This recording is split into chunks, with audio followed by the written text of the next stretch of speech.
Otuunni jaartii qabuu jaalalli irraatii na qabee.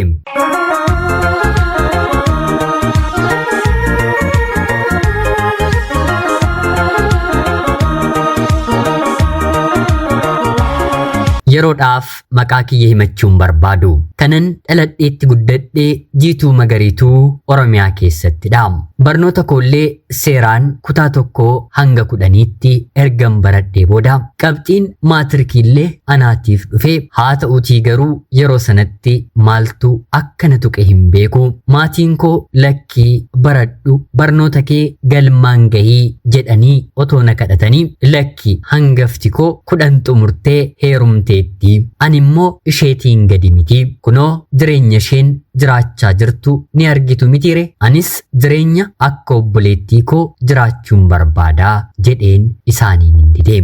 Obboleettii koo haadhoo kootti ganamumaan itti ni naafaam. Anaa fi ishee gidduu garaagarummaa waggaa 8tu jira. Haa ta'uutii garuu haalli jireenya ishee keessumaa immoo erga heerumtee booddee wanta na inaafsisaa dhufeef mana ishee dhaqeen ijoollee ishee argeen abbaa manaa ishee haala akkaataan itti ishee jaallatu ilaaleen wanta dhani itti hin inaafne tokkollee hin qabu. Kutaa 8 xumureellee bifa aseennaadhaan eeyyama maatii malee gaa'elatti seenuuf yaadeen ture. Haa ta'uutii garuu akka tasaa ta'ee walitti bu'uun gaa'ela gidduudhaatii hin dhabamuu. Guyyaan ani baduudhaaf mana obboleettii koo bule, obboleettiin kiyya abbaa manaa ishee waliin walitti buutee abbaan manaan ishee rukutee maddiin ishee dhiita'ee isa hamachaa isa komachaa guyyaatti bulte waan na tureef, ahaa anis dhiiruma akkanatti na kabalu na rukutuufin fedha maatii koo dideenin deema mitiiree jedheen halkan sana buleen kanan konkolaataa qabadhu ture. Hafeen kaadhimaa kiyya na fuudhuuf kajeelettis lakki hin barbaadu hin heerumu jedheen isa dideem. Isa ganama konkolaataa qopheessan, isa na ganama miinjoliin 6 ta'anii na eegan dideen mana haadhaaf abbaa kootti deebi'een barnoota koo waggaa 2 xumureem. Jaalalleen kiyya sun yookiin immoo kaadhimaan koo siitiin butiidhaan yookiin immoo goyyomseen si fuudheen haadha manaa koo si godheen sirratti dubartii gara biraa fuudhuu yoon baadhe ani dhiira mitii jedhee waggaa 2 guutuu na doorsisaa ture. Dhugaadha, nama tokkoon si waliin gaa'elan dhaabbadha jedhanii hanga dhumaatti deemanii yaadaan jaalalaan walii galanii duubatti deebi'uun baay'ee nama gaddisiisa. Haa ta'uutii garuu yeroo tokko immoo ergatti seenanii gaabbuurra, keessumaa immoo fedhii maatii ofii duuba deemuurra gaafa balaan yookiin immoo rakkoon nama mudate garatti maqan, garatti fiigan, garatti waan ta'an namatti dubbatatan waan dhabuuf jedheen karaa kamiin iyyuu natti dhufuu ni danda'a jedheen jalqaba hiriyoota kootti diina, itti aaneen immoo ijoollee dhiiraa natti maxxanuu nattaasa'uu barbaadanitti barbadaa ta'een barnoota koo kutaa 9ffaaf 10ffaan xumuree. Yeroon nama ofitti butuu dhiisu namni kun guyyaa tokko haaloo na bahamoo hin bahu jedheen ofirratti eeggachaa barnoota koo baradhu. Barnoonni illee kan dur naaf galee hin beekne kutaa 9 gaheen sanuu inni afaan Ingiliffaa naaf galuu naaf baratamuu eegalee. Kan dur ijoollee dhiiraarraa as galagaleen achi galagaleen irraa hatee kutaa tokkorraa gara kutaa gara biraatti darbu amma of danda'een sadarkaa 5 haga 10 keessa bahuun eegalee. Dubartiin ani bareedduu miti of jettu dachee kanarratti jiraachuu baattus ani garuu baay'ee bareedduudha. Bareedina waaqti uumamaan akkanuma na gonfachiise nan qabaam. Hir'ina kan hin qabu rifeensa qofaadha. Rifeensi koo immoo qiciicaa ta'uusaarraa kan ka'e yoo irraa murame meeshaa mana keessaa dhiquufillee ni ta'a. Baay'ee jabaataa biqiltuu gammoojjii jechuu ni dandeessu. Kanaan ala guutuun bifa koo adii dubartii faranjiin fakkaadha. Ijji koo gurguddaa, fuulli koo geengoo, hidhiin koo buphaa kan fakkaattu. Xalayaan dargaggoota hedduurraatii guyyaa guyyaadhaan kan irratti barraa'u. Ija jaalalaatiin yookiin afaan Ingiliffaan kiraash kan jedhamuun barattoonnii fi barsiisonni mana barumsaa kiyyaa kan itti rakkatan jaalatamtuu mana barnootaa keenyaan ture. Sababa amala kiyya dhiiras ta'e dubartii ofirraa isaan fageessutti garuu ishee immoo jechuun maqaa koo bakka tokkotti yoo ka'e bakka torbatti facaasanii dubbatu. Durbummaan dubartii tokkodhaatii anaan garuu gara nama torbaatu durbummaa ishee isatu fudhate jechuun narrattillee odeeffamaa ture. Hanga kana hundatti garuu kabajni kiyyaa harka kiyyarra ture. Abbaan manaan obboleettii kiyyaa hojii garagaraa keessatti kan bobba'e yeroo ta'u dhiirri humna isaatu jaallatamaatii maatiin koo guututti akka namaatti otoo hin taane akka warqeetti isa ilaalu. Jireenya maatii koo obboloota koo keessattis hir'inni yoo mudate bakka hir'ina sanaa deemee yookiin immoo argee kan bira hin dabarre abbaa manaa obboleettii kiyyadha. Jireenya gaarii yookiin immoo bareedaa jiraatu. Obboleettiin kiyyallee baay'ee jaallatti jaalalaan walitti inaaftotadha. Mana keessatti yeroo walitti qoosan yeroo haasa'an koomeediin tiiktookii irraa maali kun jedhamee haasoo qoosaa isaaniitu kaa'amee dhaggeeffatama. Otuma haasa'anii immoo gidduutti guyyaa tokko tokko walitti bu'u. Bishaan dhangala'eetu walitti isaan buusa. Waanuma walitti nama hin buusnetu gaa'ela isaanii gidduu seena. Anaaf kun raajii abjuu ture. Amma kun dhuguma dubbii walitti nama buusu ta'eeti walitti mufattu jedheen gidduu isaanii seenuuf yeroon yaadutti isheen gadi jettee yeroo miilla dhiqxuu fi ijaan hin argaa. Kanaan olitti wanti itti inaafamu ni jiraare haala kanaan jireenya isaanii jiraatu. Ishee arguun gaa'ela dhaabbachuuf hin sardame. Haa ta'uutii garuu jaalala yeroo dheeraa kananiin waliin dabarse dhiirri hin turre. Naannoon dhaladhee guddadheettillee gaa'ela dhaabbachuu hin barbaanne. Kanaan barnoota koo kutaa 10ffaa akkuman fixeen wasiilli kiyyaa magaala godinaa keessa jiraatu ni jira. Isa bira dhaqeen hojii humna dubartiin hojjechuu dandeessu naaf barbaadi jedheen baatii tokko bira taa'een innis akkuma nani barbaadetti hojii naaf argee qacarameen hojjechuun eegaleem. Hojiin argachuun danda'e keessummeessitummaa kaaffee keessadha.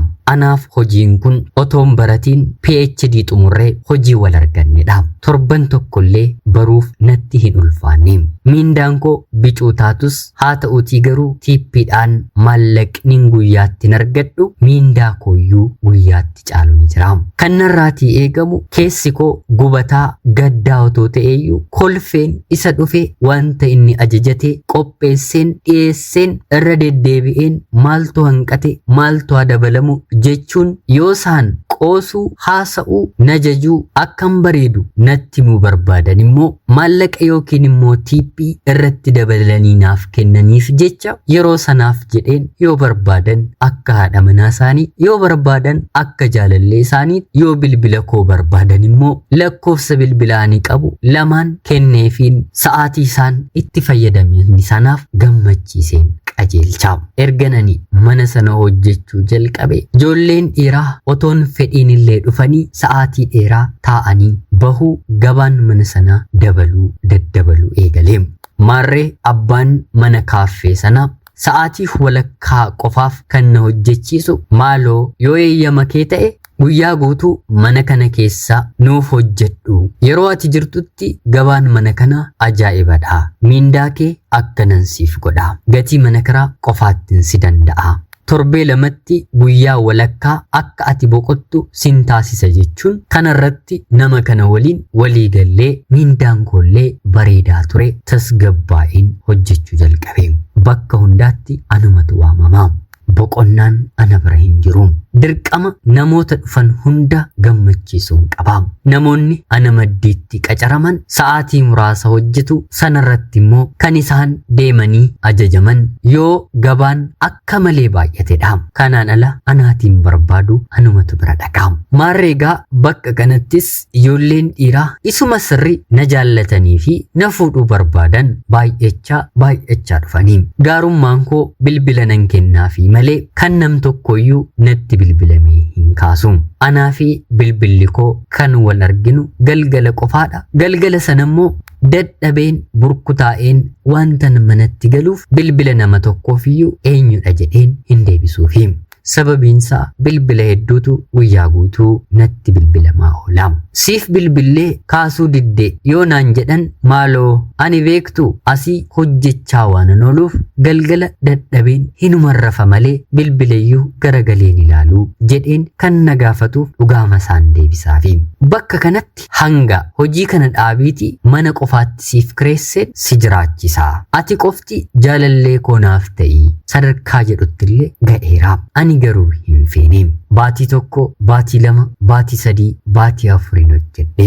Dubartiin dhiirri isheen jaallattu umurii kiyya kanatti kan bifaan hojjaadhaan yoo danda'ame maallaqaan tolaa ta'e kan hin fuunedha. Baatii afur mana kana akkuma hojjedheetti garuu wanti na mudate wanta salphaa laayyoon ture.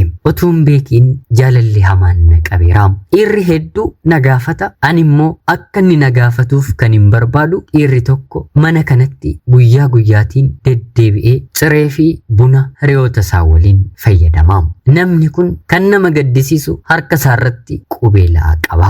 Inni kaan bilbila narraa fuudheeti na jaallachuu isaa natti himuuf natti bilbilaa oola. Inni kun bilbilallee na gaafatee waan hin beekneef mataa kiyyaan bilbila isaa fuudheen teelegiraamii fi feesbuukii isaa argadheen suuraa isaa galgala yeroon rafuuf jedhe ilaaleen hin bulaa. Ammallee kan nama gaddisiisu haadha manaa fi ijoollee 3 dhiira 2 fi dubartii 1 nama qabudha. Haa ta'uutii garuu nama kanarraatii jaalalli na qabee maali ni maraatte moo utuu dhiirri hedduun si kadhachaa gaa'ilaafillee sin barbaada siin jechaa jiru sanuu kabaja keetiin otoo jirtu akkamittiin dhiira gaa'ila keessa jiru qubeelaa hidhatee deemu haadha manaa fi ijoollee 3 qabu jaallattaa naan jechuu ni dandeessu. Haa ta'uutii garuu deebiinsaa anaafiyyuu gaaffiidha. Deebiin qabu jaalalatu na qabee haalli dubbiisaa haalli ejjennaasaa gochaansaa waan hundumtu akka fiilmii ta'eeti sammuu koo keessa naanna'a.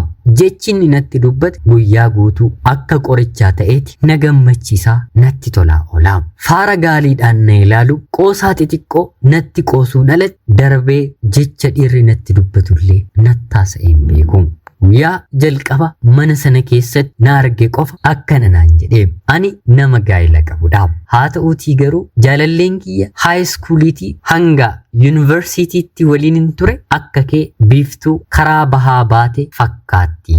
Mana kana keessatti ijumti kooyyuu budaa ta'ee sin nyaatiinii jedhee natti dubbate. Anis maaliif si dhiistere yeroon jedhuuni ani yeroo sanatti barataa waan hin ta'eef hanga barattee xumurtutti sin eegunaan jettee gaa'ila dhaabbatte.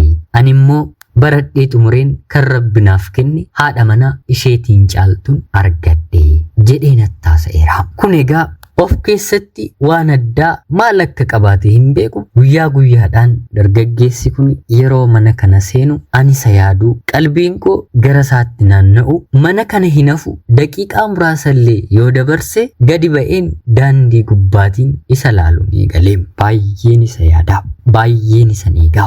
Jaalachuu koo hanga mana sana hojjedheen waggaa tokko fixutti nam tokkotti iyyuu dubbadheen hin beeku. Bilbila isaa qofan of harkaatii qaba. Inni garuu yeroon isa ilaaluu fi mana sana akkuma inni seenetti isaaf ajajamuu isaaf dursa kennuu wantan baay'isuuf akkan isa jaalladhe yeroo gabaabaa keessatti shakkuunsaa hin oolle. Kanaanis akkanani yaada kiyya sarraatii kaasuuf ijoollee isaa qabatee haadha manaa isaa qabatee gara kaaffee kanaa ni dhufa.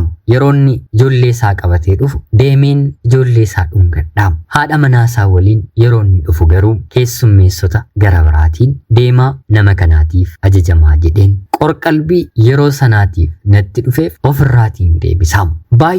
Baay'een miidhame otuu kumni kitilli na barbaadu dargaggeessi baay'een na waliin ta'uutoonni fedhu qalbiin koo yaanni koo nama kanarratti cite.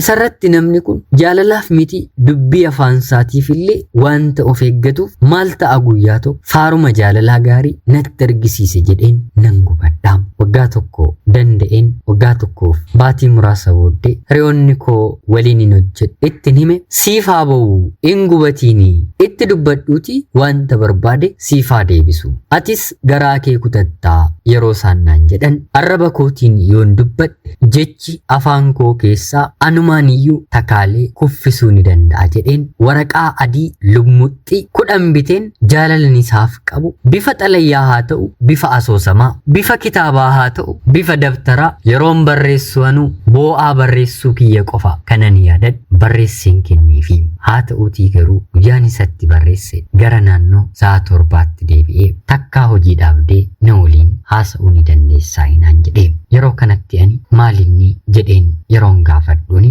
wanti ati gootee fi haalli ati keessa jirtu sirrii miti miira jaalalaa nan hubadha haa ta'uutii garuu kuni anarratti wanta ta'uu qabu miti ani nama gaa'ela qabu ijoollee qabu gaa'ela kootti immoo gammadaa naman ta'e gaa'ela kanarratti jaalachuu miti yaaduu kan hin barbaanne nama of eeggataadha haadha manaa koo qofatoo hin taane tarkaanfii kamiyyuu gaa'ela kanaan alatti akka ani hin deemneef rabbiif waadaan galeera maaloo har'aa kaastee yaada kanaa keessaatii bahi yoo ati yaada kana keessaa hin baatu ta'e ani kanaan booddee maamilummaa waggaa 5 olii kaaffee kanaaf hin qabu addaan hin kutaa hiriyoonni koo kanneen hin fuune jiru hiriyoonni koo anaan ol bareedan simboo qaban hojii isaaniitti milkaa'an ni jiru ija keessaan irratti godhu ati har'a wallaalteeti malee otuu ana waliin tarkaanfii tokko deemtee bor yeroo jaalalli darbu wal kabajuu wal danda'uun gaa'ela keessatti jaalala keessatti nama qoru dhufu tarkaanfii tokko na waliin imaluu hin dandeessu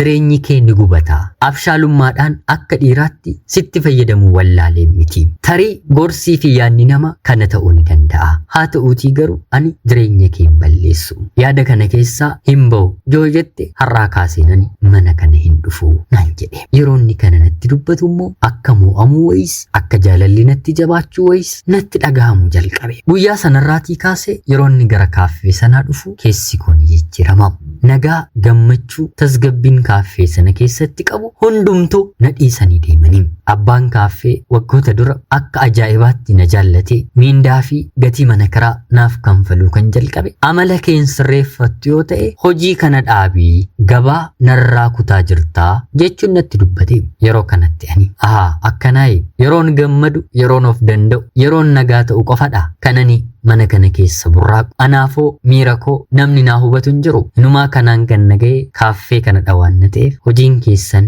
nattaafu jedheen gara biyyaa maatii kiyyaatiin galee haadha koo biraan dhaqee wantan ta'e wantan dabarse hunduma tokko lamaan isaanitti himee haati koo gara jalqabaa wantan maraadhe illee isheetti fakkaatee ture kanaan haati koo yaa mucaa koo ati gaariin goonii haa ta'uutii garuu jaalalli takkaa nama qabee jennaan rakkisaadhaa dubartiif namarraa miti harreerraayyuu jaalalli qabuu ni danda'a ni yaadatte yoo ta'e obboleettiin geeshee hangafaa sangaa diimaa keenya lolee moo'ee boorratee bookkisee galu maal ta'a otoo sangaan kun dhiira ta'e ittiin heeruman turee ni jetti ture wallaalummaadha baga harka kee waan hin taane keessa hin galchiin malee yoo fedha kee ta'e anatu jaarsa siif fidaa jaarsa siif kennaa jaarsa siif filaa bakka biraa deemuun dhiisiiti asuma magaala kana keessa oliif gadi deemi dhiirri yoo ta'e sadarkaa kamittiyyuu dubartii ni barbaada kabaja keetiin kan jirtu taanaan immoo nutu gammannee si heerumsiifannaa ati qofti keessa kee qulqulleessii jechuun baatii 2 guutuu rifeensa koo tuttuqaa ofitti na hammattee na jajjabeessaa na gorsaa dabarte gaa'ila akkan barbaadutti argachuu hin dandeenye akkan eeguttes jechuudha kanaan egaa haadha kiyyatti ergan kennee booda ergan gara maatii kootti galee dargaggeessi kaaffee sana keessatti bilbila koo fudhate tokko otoo addaan hin kutiin ammallee bilbilaa waan na jiruuf bilbiluun ni jalqabe waggaa tokkoof baatii 2 booddee irraan kaase innis guyyaatti isaa ta'u torbeetti bilbiluu hin dhiisu bilbilli koo immoo abdiin kunne jedhee galmeeffateera fuudheen haasofsiisuu eegalee haasoosaa dhageessee haati kiyyallee kunoo namni akka kanatti sitti boo'u akka si jaallateeru dhugumaan sitti mootoo jiruuti darbitee dhiira gaa'ila qabu gaa'ila isaa jaallatutti qorumsa taataayi yaa mucaa koo tasgabbaa'iiti haa qabaatus haa dhabus si haa jaallatu qofa dhiirri dubartii jaallatuuf waan barbaade wanta gochuu fi waan danda'uuf hanga humna isaa waan itti dhama'uuf kan si jaallatu kanatti heerumii naan jettee. Gurbaa kanatti torbee tokko qofaan haasa'ee hojii mootummaa keessa kan jirudha. Akka tasaa ta'e immoo yeroo na waliin haasa'u sanatti hojii makanarraallee ari'amee bakka biraa hojii barbaaduuf kan deemedha.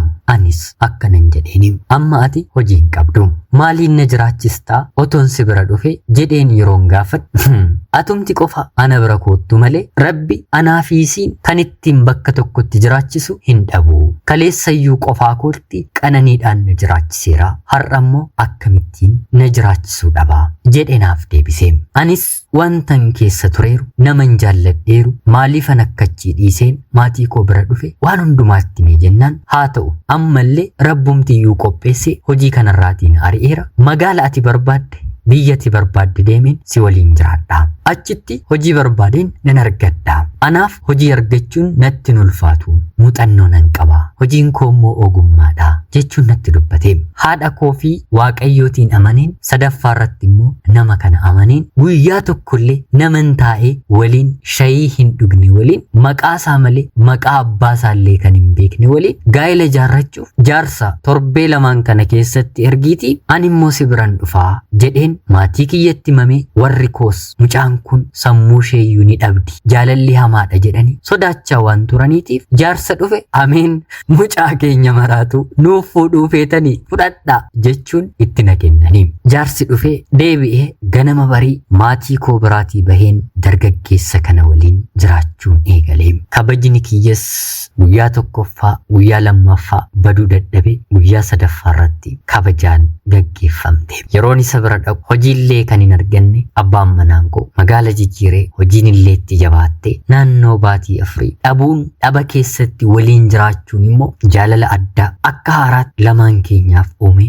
Ani hangan isa malee jiraachuun dandeenyetti natti dhagahame waliin dabarsine. Qorumsi keenya waliin jalqabumarra ture. Booddee garuu rabbi karaa banee fi abbaan manaan koo hojii argate. Waggaa booddee gaa'ela godhannee daa'imas dahee fi har'a jireenyin ani jiraachaa jiru dhugaadha. Namni mana ofii kan ilaalu maallaqaanidha. Ani garuu nagaa fi jaalala ulfinaa fi kabaja mana koo keessatti argadhuuni jireenya ajaa'ibaa jannata keessa jiraachaan jira. Jireenya koo keessatti kan hin baradhu akka dhaamsaattis namaaf hin qooduu barbaadu garuu ni jiru. Kan jalqaba maaliyyuu haa ta'u dubartiin jecha afaan dhiiraa keessaatii bahu karaa kam akka nama hiddu waan hin beekamneef amanuu hin qabdu jedhamu. Lammaffaarratti immoo obbolaa ofii fira ofii waliin wal'aansoo wal qabuun gaarii miti. Isheen akkasittiin nama akkanaatti heerumte anis akkasittiin nama akkanaatti heerumuun qaba jedheen obboleettii koo dorgomeen barnoota koo addaan kute baay'ee na dhamaase. Rabbitu na eege malee